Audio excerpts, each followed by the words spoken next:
Con ustedes, nosotros a las 8. Juan Taveras Hernández, Juan TH, Jorge Rodríguez, invitándolos a que nos acompañen hoy a una conversación que tengo la seguridad llamará la atención de todos los dominicanos y las dominicanas. Tenemos como invitado al presidente del Consejo Unificado de las Empresas Eléctricas, el CUED, el ingeniero Manuel Bonilla, gerente altamente calificado, haciendo un extraordinario trabajo en beneficio de la recuperación del sistema eléctrico en la República Dominicana. Señor TH. Buenas noches, amigos. ¿Qué es lo que está pasando con el sistema eléctrico dominicano?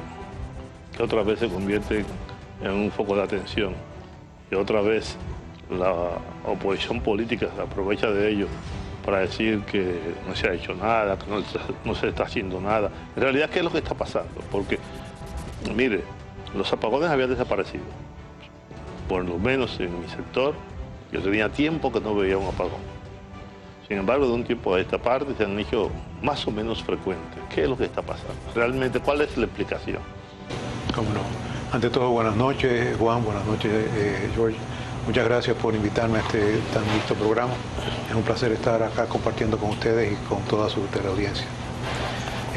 Para responder a tu pregunta, tenemos que remontarnos un poco hacia atrás. Las sedes, las empresas distribuidoras de electricidad, las 3 sedes, vienen sufriendo de una falta de inversión notoria, no de ahora, de hace décadas, muchos años. Gracias a Dios, los equipos son muy nobles, los transformadores, los cables aguantan mucho tiempo, pero se van sobrecargando, se va aumentando la demanda. Todos los años la demanda sube aproximadamente unos 240 megavatios. Eso es una suma muy grande de potencia. Todos los años va... Es malo y es bueno, porque eso significa que el país va avanzando. Correcto, es una señal de progreso. Pero también crece la inversión en el sector. Pero no, si no crece la inversión en el sector, acompañando al crecimiento del desarrollo del país, comenzamos a sobrecargar los sistemas que tenemos. Y eso, déficit. Sí, se producen varias cosas. Se produce un déficit por el lado de generación, que tiene que mantenerse a la par con la demanda, y se produce un déficit en los sistemas de distribución, que incluyen las líneas, los transformadores y muchos otros equipos que tienen una capacidad limitada, una capacidad que cuando vamos a coger el caso de un transformador toma un nivel de voltaje y lo transfiere a un nivel de voltaje menor para que se pueda utilizar en esas casas. Como parte de ese proceso, ese transformador genera calor. Y los transformadores, en teoría, están diseñados para que no soporten más del 80% de su carga de forma permanente. Pues nosotros tenemos transformadores que superan el 80% y tenemos transformadores que están superando el 100% de forma continua. Eso significa dos cosas. Uno, que estamos perdiendo energía en forma de calor, que irradian calor y se pierde muchísima de la energía. Y dos, significa que estamos en peligro de que muchos de esos transformadores se quemen, exploten, se dañen y tengan que ser sustituidos por otros transformadores. Y como eso ha sucedido durante muchos años, estamos en una situación donde tenemos mucha demanda, tenemos un sistema donde requiere mucha inversión, no se ha hecho mucha inversión y está llegando al tope. Ha habido, el otro día hubo mucha risa y muchos comentarios cuando se habló del calor, pero le voy a poner un ejemplo interesante de qué sucede con el calor. Nosotros hablamos de que aquí hay verano e invierno, porque realmente no tenemos temporadas, pero sí tenemos temporadas. Tenemos de la temporada, el calor medio en los meses de diciembre, enero, febrero, al calor medio en los meses de junio, julio y agosto. Estamos hablando de unos buenos grados de diferencia y esos grados requieren que su aire acondicionado, si usted tiene un aire acondicionado, trabaje mucho más, o sea, se enciende mucho más el compresor para mantener la temperatura. Su nevera, aunque usted la abra la misma cantidad de veces que usted la abra en invierno, la abra en verano, la nevera tiene que esforzarse más. Todos los equipos que son de enfriamiento consumen más energía. Perdóname, ahora que usted habla de calor, también el cambio climático, ¿qué tanto incide en esta situación? Porque la temperatura del planeta ha subido. Sí, el cambio climático, eso también. Por supuesto, incide. Incide no solo en la temperatura, que estamos viendo temperaturas medias más altas que hace unos años, pero también incide en el nivel de humedad. O sea, cambia el niño y la niña, cambian la lluvia, cambia la distribución. La lluvia nos impacta de varias formas. La lluvia cambia la temperatura medioambiental, pero también la lluvia tiene un efecto a nivel de las hidroeléctricas, que nosotros tenemos un porcentaje significativo de la energía, cada vez un poquito más limitado porque somos una isla y no está creciendo mucho, pero tenemos una porción importante que depende de la lluvia y no estamos teniendo esa cantidad de lluvia. Pero volviendo a la razón, ¿por qué ahora y antes no? O sea, cada día que pasa, cada mes que pasa, cada año que pasa, tenemos mayor demanda y no hemos mantenido el ritmo de inversión. El gobierno del presidente Abinader entró en el 2020 y ha tenido dos grandes problemas con la inversión en el sistema eléctrico. Primero fue, obviamente, en el 20 estamos hablando de pandemia, donde ahí yo creo que no tengo que entrar en mayores explicaciones de lo que eso implicó para el país, pero obviamente no hubo una inversión en ese año porque se estaba concentrando los fondos en salud y otros rubros.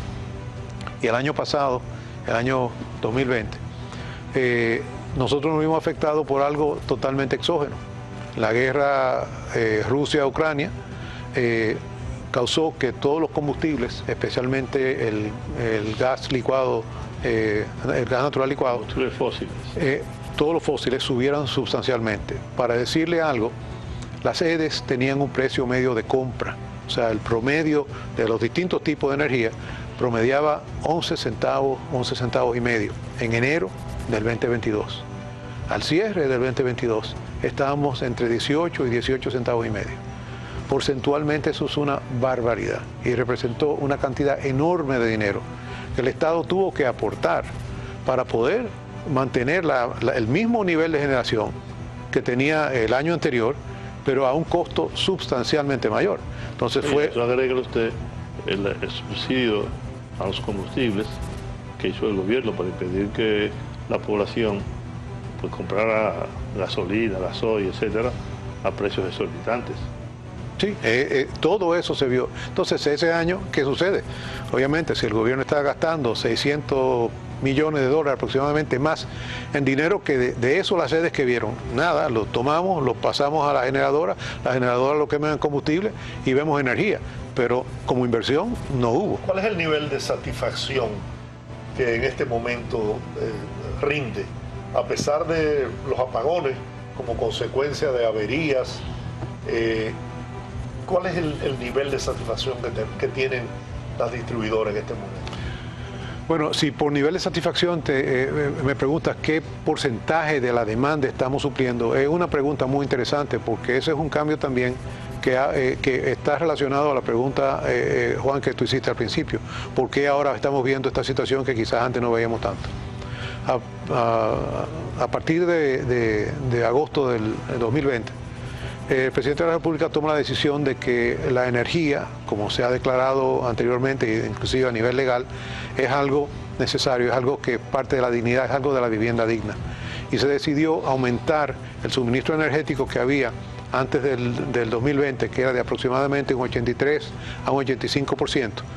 Y cuando llegaba ese límite se daban apagones, que eran apagones dados, cortes, para no gastar más energía, para no exceder la capacidad de la planta, una serie de razones. El presidente decide que eso no se puede hacer, que a la población hay que darle energía continua. Entonces, ¿qué sucede? Que pasamos de ese 83-85% de satisfacción de la demanda a un 97, 98, 99% de satisfacción de la demanda, que es lo que hoy se mantiene. ¿Eso qué sucede? ¿Qué causa tiene eso? Una causa muy buena, que es que obviamente se satisface la demanda, la población tiene energía, la industria recobra. Por ejemplo, si usted tiene una pequeña ebanistería en un barrio y está trabajando las horas que tiene luz y se le va la luz múltiples veces al día, usted dice, estoy limitado a la cantidad de trabajo. Pues esos ebanistas vieron su producción crecer, su disponibilidad crecer y sus costos bajar. El que tenía planta dejó de utilizar la planta. Ahora, esa demanda causó dos cosas. Uno, que el consumo de energía subió sustancialmente para las sedes. La cantidad de energía que tenían que cobrar para mantener subió aproximadamente un 15%, de 85 a 100 prácticamente. Y el segundo es que se vio algo que no se estaba viendo antes. Cuando usted apagaba un sector por las razones que se apagaba anteriormente, razones financieras, razones de demanda, lo que fuera, esos transformadores, esas líneas, todo ese sistema se enfriaba, se dejaba descansar. 2 horas, 4 horas, 6 horas, lo que fuera que le tocara al barrio que estaban pagando. Hoy en día, donde se da energía 24/7, esos sistemas están trabajando como deberían trabajar, 24 horas al día, 7 días a la semana, y están generando calor. Y como yo dije ahorita, como estamos además sobrecargados, están generando más calor y disipando más energía, perdiendo más energía que lo que hacían antes. Entonces, efecto, sí, la población hoy está gozando de 98%, 98,5% de satisfacción de demanda, pero nosotros estamos a un nivel de sobrecarga sustancial. Entonces, parte de la razón... Esa sobrecarga genera otro problema, justamente el nivel de distribución, el desgaste de los transformadores, etcétera. Y si no hay una inversión para sustituirlos rápidamente o cambiarlos a tiempo, entonces eso también nos genera otro problema. Es así, es muy cierto. Nosotros estamos en conversaciones en el Gabinete Eléctrico y con la Presidencia de la República para buscar una solución de corto plazo y una solución de largo plazo. La única solución de largo plazo es una inversión sustancial en las sedes. Hay que invertir para no solo manejar los sistemas de transformación, no solo manejar las líneas de distribución, sino que otros elementos muy importantes que le voy a mencionar uno, que son los medidores. Usted ha escuchado muchas veces que se dice que hay un déficit de medidores, que hay mucha gente que se le está promediando, que no se le está midiendo. Y eso fue misma parte, la misma situación, se debió haber hecho una inversión, no se hizo. Hubo medidores que nunca aparecieron, compras que se hicieron en gobiernos anteriores, y esto creó un déficit, una situación insostenible. Ahora se pusieron unas órdenes el año pasado, están comenzando a llegar los medidores ahora, y se comienza a instalar medidores. Pero si yo no instalo medidores, si cada EDE no instala los medidores que necesitan, las EDEs están amarradas de mano. ¿Por qué? Porque no pueden cobrar a sus clientes. Si usted tiene una factura mensual de 2.000 pesos, por decir una cifra cualquiera, y yo le estoy promediando, le estoy cobrando esa cifra fija, y usted dice, bueno, 2.000 pesos, yo prendo el aire por la noche y lo apago temprano en la mañana. Pero usted se da cuenta que no importa que usted lo prenda, que lo apague, lo deje encendido, resulta que usted lo deja encendido el día entero. Y resulta que entonces su factura debería ser 5, 6, 7 mil pesos, pero usted está pagando 2. ¿Eso qué causa? Que nosotros estamos teniendo que comprar más energía para suministrar esa demanda, pero yo estoy cobrando los mismos 2.000. Entonces me crea un verdadero problema y no puedo crecer. A mí me están cobrando más, pero bueno. Entonces, todas estas cosas que estamos haciendo es un conjunto de elementos que vienen a decir, hay que hacer una inversión, para el largo plazo. Hay que sustituir transformadores, hay que cambiar muchas líneas, hay que instalar medidores. Pero mire, tenemos que hacer una pausa. Hace rato que Olga nos está diciendo señas. Pero todo eso que usted nos está diciendo me llena la cabeza de interrogantes, ¿verdad? Que todo lo que usted está diciendo es cierto. No pongo en duda nada de lo que usted me está diciendo. Pero el Estado va a requerir, el país más que el Estado va a requerir de sumas cuantiosas que probablemente no tengamos, a menos que nos recurramos a préstamos, a la inversión privada. Por ahí debe haber la cosa, pero ciertamente, no sé si lo de Manzanillo puede ser una opción, pero ciertamente al ritmo que va el país, vamos a necesitar cada vez más energía. Energía que a un país que no produce una gota de petróleo, se le va a hacer muy difícil. Vamos a la pausa y al regreso hablamos un poquito sobre eso, ¿le parece? Bueno, vamos.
transitorio de fiscalización, gestión y recuperación.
De no ser por Punta Catalina, que finalmente está ahí, no importa cuánto costara, ¿no? Y se sobrevaluó, se robaron una parte, etcétera, etcétera. Pero de algún modo Punta Catalina ha sido un gran soporte para el sistema energético nacional. Sí, por supuesto. Como hablábamos antes, el sistema eléctrico nacional crece unos 200, 240 megavatios al año. La entrada de Punta Catalina, como usted dijo, bajo las condiciones que fuese que haya entrado, ha significado un aporte sustancial. Al igual que, y sin eso hubiésemos estado en una situación muy difícil. Se debió haber invertido, de hecho, más dinero, más rápidamente, pero es bienvenida.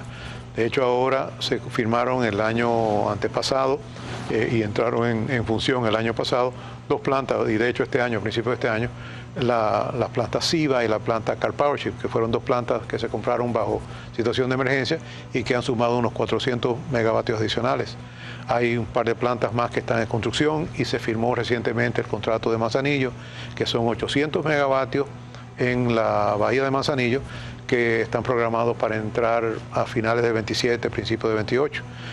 Todo eso, obviamente, tiene un impacto a nivel de los costos de energía, que los costos de las grandes plantas y de las plantas modernas tienden a ser un poquito más bajos, entonces se puede programar que hacia futuro, asumiendo de que los costos de combustibles no se disparen, esos precios pueden bajar. Ha sido interés del presidente de la República el contratar energía limpia, renovable. ¿Qué se ha logrado en esa dirección? En ese sentido se ha logrado mucho. Fíjate, en estos últimos 10 meses, 12 meses, se han firmado 1.8 gigavatios, a 1.800 megavatios de energía renovable. solar, eólica, biomasa. Es importante sí tener en cuenta algo. No son manzanas con manzanas cuando uno habla de energía térmica, megavatios de energía térmica fósil y megavatios de energía renovable. Porque tomemos la solar, que es la que creo que la gente más entiende. El sol sale por la mañana y empieza a generar, digamos, a potencia casi completa como a las 9 de la mañana, y a eso de las 5 de la tarde ya prácticamente vuelve a estar en cero. Entonces esas 7, 8 horas que genera, durante ese tiempo hay una buena generación, pero durante toda la noche y toda la mañana no tenemos generación. Entonces es más o menos un 20-22% el efectivo comparable con la térmica, pero ha habido un aporte increíble. De hecho, ahora recientemente se hicieron unos cambios porque las sedes por ley deben comprar la energía de largo plazo bajo licitación. Entonces, a partir de este año, ahora a partir de junio, las sedes solamente van a comenzar a comprar energía renovable también bajo licitación. ¿Eso qué implica? Que probablemente vamos a ver proyectos más grandes, proyectos cuya entrega de energía sea mucho más económica a largo plazo y una energía además planificada y gestionable. ¿Qué significa eso? El problema de la energía solar, la energía renovable en general, es que si usted no la almacena, si usted no tiene baterías, usted la produce durante el día y durante la noche no la tiene. Entonces tiene un superávit en el día y un déficit en la noche.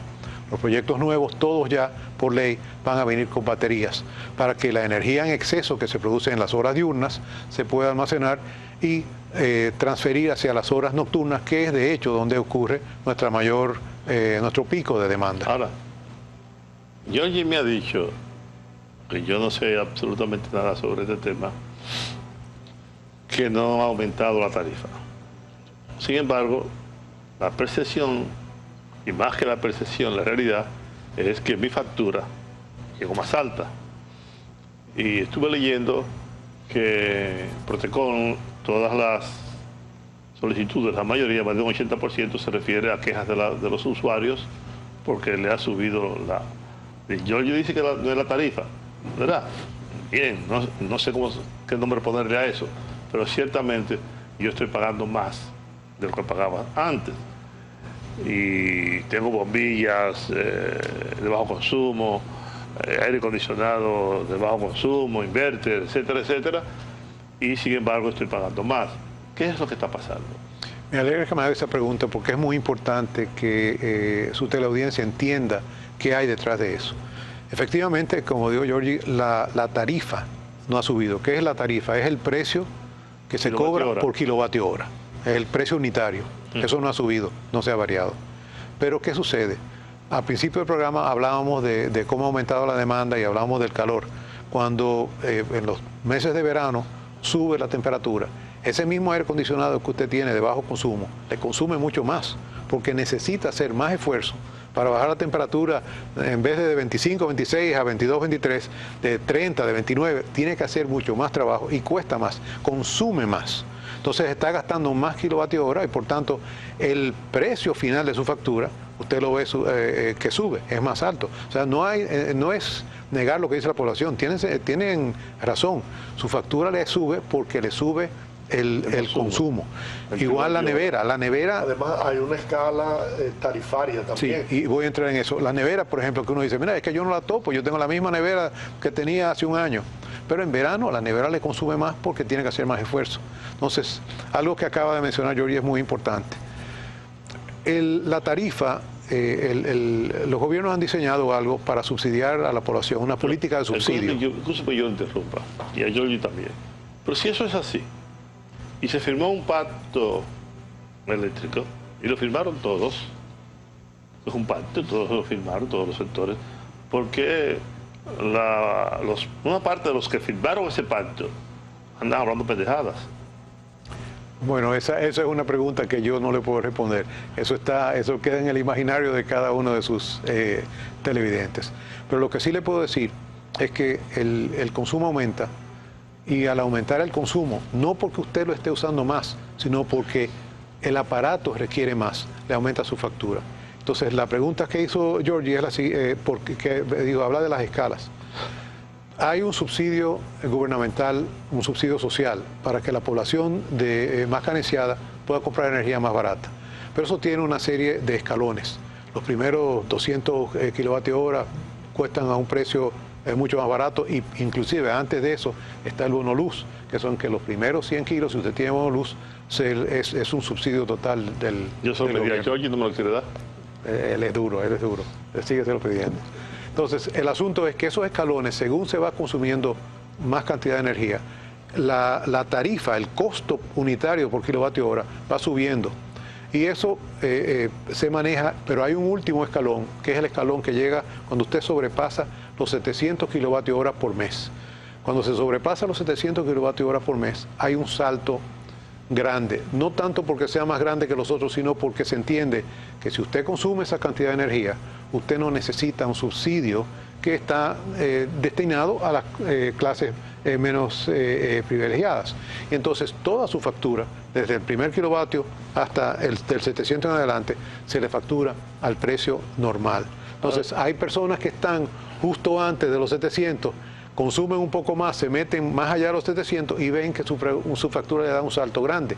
Y en ese caso es porque perdieron el subsidio, se entraron en un renglón no subsidiado. Entonces es un poquito difícil de entender. No se podría hacer como en otros países, incluyo a China, popular, en donde usted compra, como con el teléfono, un paquetico, ¿verdad? Yo compro 200 pesos.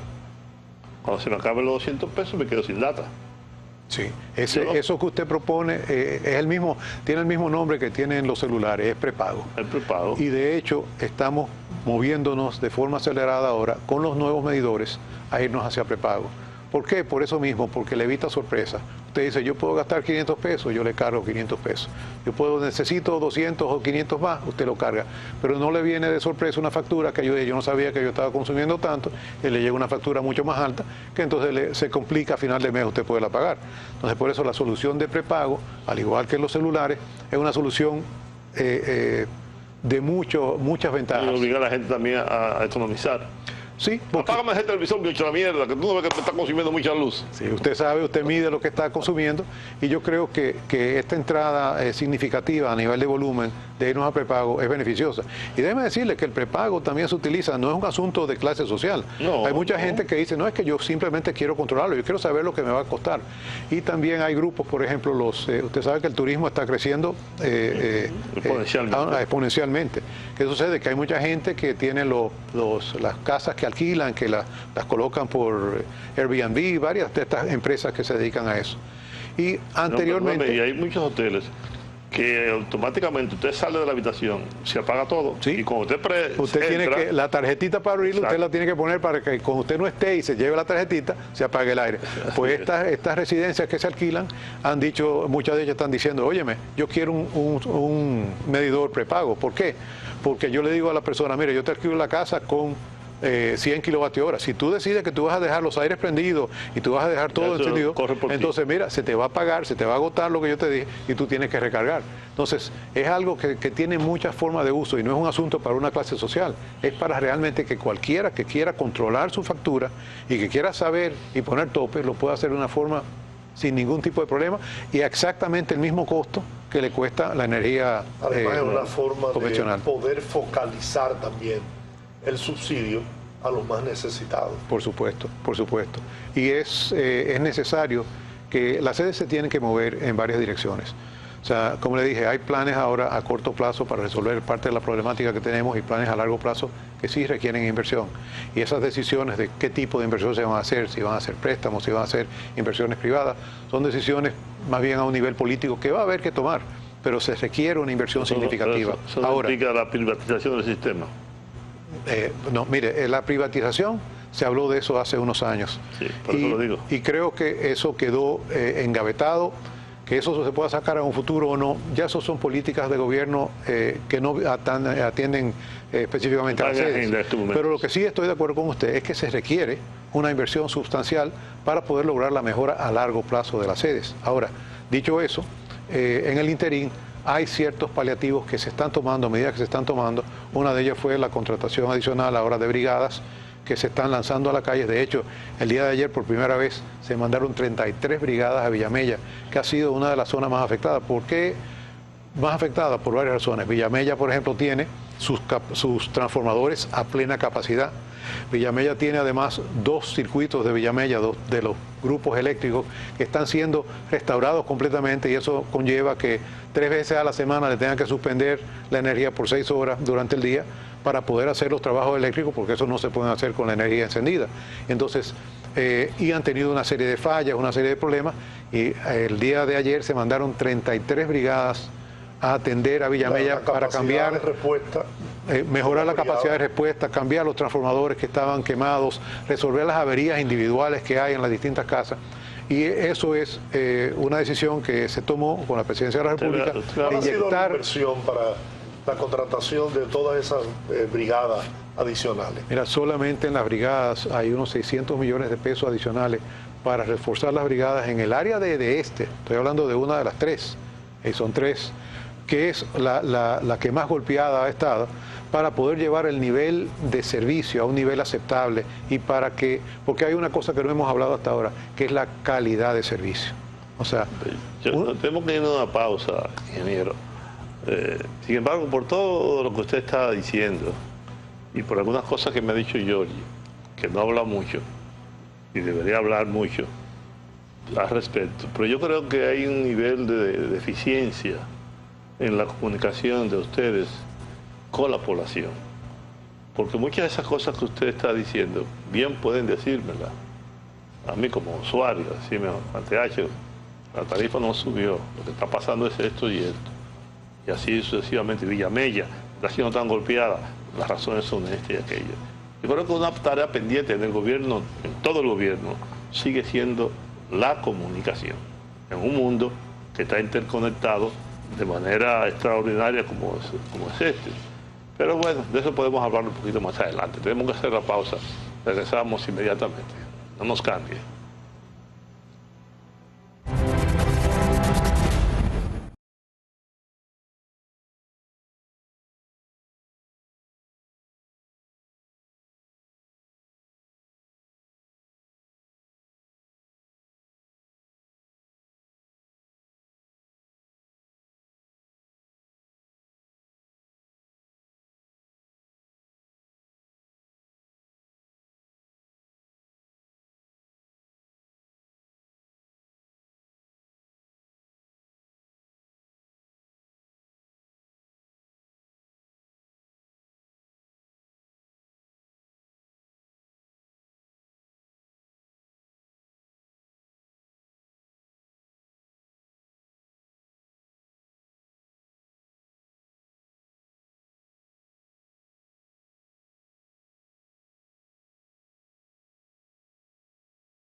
Las auditorías y de la querella que las distribuidoras presentaron ante el Ministerio Público.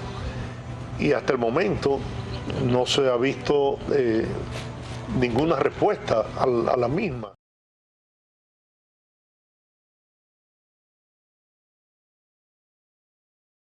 El tema de los medidores, donde la compra en estos momentos está muy por debajo de los precios que se pagaban hace 4 años para la adquisición de medidores y en todos los materiales que utiliza la distribuidora.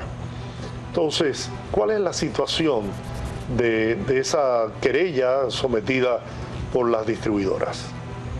Bueno, esa querella fue sometida, si mal no me equivoco, a finales de 2020 por las autoridades del CUET de ese momento. Eso se entregó a la Procuraduría General de la República, la PEPCA. Ellos están manejando ese expediente.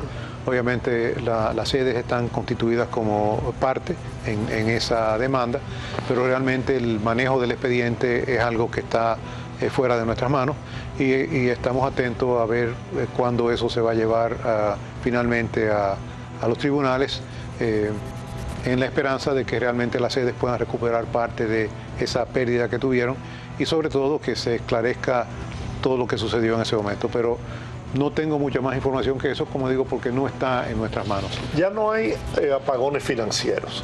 No, eso no existe. Como yo explicaba al principio... ¿Se está cumpliendo con el pago a los generadores en el tiempo establecido en los contratos de compra de energía? Sí. La respuesta a la primera pregunta es: ya no hay apagones, que es lo que hablaba, que al pasar 83-85% a 98-99%, eso significa no hay apagones. Cuando a usted se le va la luz, sucedió que hay una avería de cualquier tipo. O un mantenimiento. O un mantenimiento. A veces los mantenimientos normalmente son avisados, se publican en los periódicos, se le avisa a la población y saben que va a haber un corte de tal hora a tal hora. Pero muchas veces hay una falla. Mire, es casi cómico. Digo cómico porque dan ganas, o se ríe o llora. La cantidad de camiones que se llevan postes, que arrastran, que tumban. Y usted en su casa ve que se le fue la luz. Usted no sabe que un camión tumbó un poste, usted no sabe que cayó un rayo, usted no sabe qué pasó, usted simplemente dice: se me fue la luz. Pero no hay apagones financieros. Todos los apagones que hay son por avería o por mantenimiento preavisado. El pago a los generadores. El pago a los generadores es algo importante. Aquí había una deuda tradicional muy grande con los generadores. Y hay gente que decía que los generadores hacían más dinero con los intereses que cobraban sobre los montos adeudados que con la misma generación. Pero no, este gobierno se puso al día con el pago a los generadores, tanto la energía spot, que se paga dentro de un plazo de 3 días después de facturada, como la energía comprada por PPA, por acuerdo de compra de energía, que se paga dentro de los 30 días. Y se está totalmente al día con la energía. Por tanto, eso es algo que se ha cambiado drásticamente. ¿Qué se está haciendo para evitar las pérdidas de transmisión, que eran muy altas? Transmisión, vamos a esclarecer. Transmisión en el sentido del sistema eléctrico es lo que va desde las generadoras hasta las distintas subestaciones regadas en el país. Eso es manejado por la ETED, la empresa de transmisión eléctrica dominicana, que es independiente de las sedes.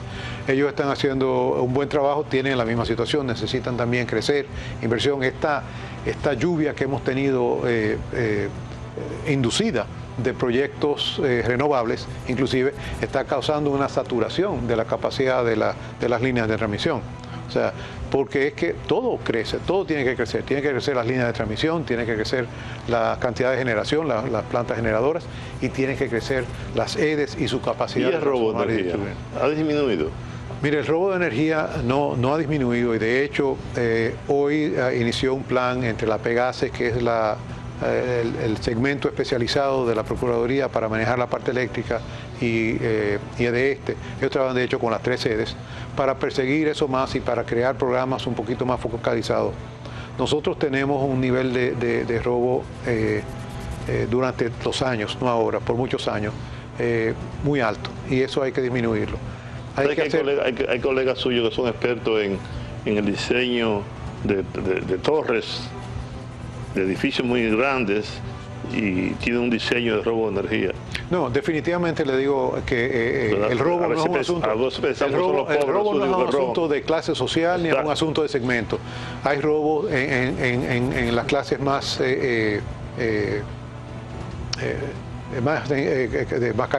carentes de fondos, hay robo en las clases más adineradas, hay robos en los comercios pequeños y grandes, y asimismo hay que decir otra cosa, hay mucha gente que paga su factura y la paga a tiempo. Sí. Esto no es algo, hay mucho de las dos cosas. Pagamos religiosamente. Tenemos que hacer otra pausa. A mí no me gustaría terminar el programa sin que nos comente sobre el proyecto auspiciado por el BID de la instalación de unas 12 subestaciones para Edesur. ¿Qué va a aportar eso al mejoramiento del sistema eléctrico? Vamos a la pausa, regresamos en breve.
financiado por el BID, ¿no?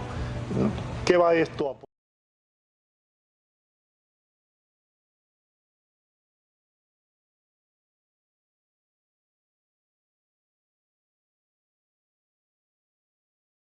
eh, 12 subestaciones eléctricas de buena capacidad, que incluyen algunas de las subestaciones en el área de la ciudad de Santo Domingo que están sobrecargadas. Eso va a mejorar significativamente la calidad del servicio, porque al aumentar la capacidad de transformación va a disminuir las pérdidas y va a hacer menos frecuente muchas de las fallas que se ven por problemas en los circuitos. O sea que eso es algo muy positivo. Asimismo, el Banco Interamericano de Desarrollo tiene otros proyectos para ayudar a la compra de luminarias que hacen tanta falta en las distintas ciudades del país. El Banco Mundial ha extendido unos préstamos que ahora van a ir a Congreso para mejorar algunos de los circuitos, para actualizar los equipos de control, sistemas de control de las sedes que datan de 1997 y que obviamente ya a mediados de los 2020 no están a la demanda del sistema. Todo eso es parte de lo que se está haciendo para lograr una mejoría importante en las sedes. Yo recuerdo a Leonel Fernández, un discurso, dice, para el 2012 el tema eléctrico ya estará resuelto definitivamente en el país, no habrá pagodes, todo estará resuelto. Y estamos en el 2023, para el 2024. Es importante que tengamos algo claro. El problema eléctrico no es algo que se resuelve para siempre. El problema eléctrico se resuelve trabajando continuo, trabajando todos los años y con metas a mediano y largo plazo. Y eso es lo que el Consejo Unificado de las Empresas Distribuidoras de Electricidad está tratando de hacer. Primero, reduciendo costos en las tres empresas, unificando a los procesos que haga sentido unificar y trabajando con el Gabinete Eléctrico y otras áreas del gobierno para hacer esa planificación y esa ejecución que va a llevar a una mejoría de la calidad de servicio para la población. Fue buena medida al presidente Abinader unificar las sedes. Sí, definitivamente hay muchas. Nosotros teníamos una empresa que vendimos y compramos tres. Y en el proceso de salir de una y comprar tres, se crearon tres estructuras completas con, si usted va a comprar, usted necesita un departamento de compra en cada una. Si usted va a hacer cualquier cosa, usted necesita un departamento porque son empresas completamente autónomas. Entonces, comenzando por el consejo de las empresas, que eran tres consejos, se unificaron en un solo consejo, usted puede ver que hay una eficiencia. Y sobre todo... Y una economía. Sí, una economía, porque las empresas hacen exactamente lo mismo. Y entre sí no compiten porque tienen concesiones de áreas del país distintas. Por ende, hace total sentido la unificación. ¿Hay esperanza de solución en el problema eléctrico en el país? Mira, la respuesta a eso es un contundente sí. Si no hubiese esperanza, yo no estaría sentado en este asiento. Yo vengo acá de muchos años de trabajar en el sector privado, nunca había trabajado con el Estado Dominicano, porque yo creo que nosotros tenemos la oportunidad de hacerlo. No es algo que va a ocurrir de la noche a la mañana. Las cosas de corto plazo toman meses, las cosas de largo plazo toman años. Este es un proceso que nosotros tenemos que hacer, lograr unas mejorías rápidas para mejorar la problemática que estamos viviendo ahora y luego comenzar a hacer las inversiones y la administración adecuada, un cambio de tipo de gerencia, toda una serie de cosas que van a mejorar la eficiencia de las sedes para que dentro de unos pocos años veamos una mejoría duradera, una mejoría de largo plazo. Yo creo que ha faltado planificación, ver un poquito más allá, tener otras plantas, porque como usted dice, hay un crecimiento constante, y qué bueno que sea así en el país, por lo tanto requerimos algunas plantas de frío, como dicen ustedes los expertos, de tal manera que si se va una, entre la otra, y no se sienta ese déficit. Mire, como digo, nada de lo que sucede hoy viene de hace un mes o de hace un año. Esto es un producto de muchos años. Entonces nosotros estamos tratando de darle la vuelta a este problema y nos va a tomar un tiempo. Así que lo que yo sí les prometo es que hay una salida y hay una mejora hacia el futuro. Ingeniero, el ingeniero Manuel Bonilla tiene un currículum impresionante. Es un gran gerente, lo ha demostrado en el sector privado y lo está demostrando ahora al frente de las distribuidoras de electricidad. Muchas gracias por haber aceptado esta invitación para llevar un poco de orientación al pueblo dominicano. Muchas gracias a ambos por invitarme y por tenerme acá frente a su amable teleaudiencia. Amigos, gracias. Nos encontramos mañana en otra entrega de Nosotros a las 8.